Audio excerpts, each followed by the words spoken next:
Degree అనేటువంటిది ఒక 75% జాబ్స్‌ని క్యాటర్ చేస్తే నిన్నటి వరకు కూడా హ్మ్. గత 25 సంవత్సరాలలో అందులో సింహభాగం సీఎస్ఈదే. హ్మ్.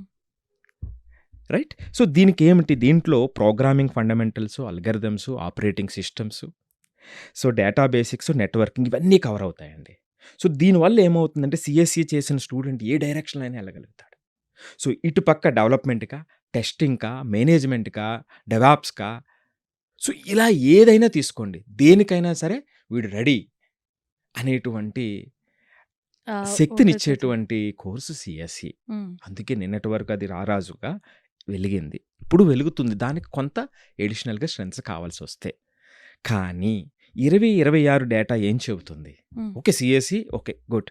హ్మ్. ఇదేం చెప్తుందంటే జనరల్‌గా చేస్తే మార్కెట్‌లో నువ్వేం చేస్తావు అనేటువంటి స్పెసిఫిక్ క్వెషన్ ఉంది. హ్మ్. అంటే దీనికి జనరల్ డిమాండ్ తగ్గింది. స్పెషలిస్ట్ డిమాండ్ పెరిగింది. హ్మ్. సీఎస్ఈకి సంబంధించిన స్పెషలిస్ట్ డిమాండ్ పెరగటంతో నీకు స్పెషలైజేషన్ అందులో ఏమిటి? హ్మ్. మోస్ట్ రెలెవెంట్ దాంట్లో సీఎస్ఈతో రిలవెన్స్ నీకు స్పెషలైజేషన్ ఎక్కడుంది? ఇది 2026 అడుగుతున్నటువంటి ప్రశ్న. హ్మ్. అర్థమైంది కదండీ! అవును. ఇప్పుడు రెండో దానికొద్దాం.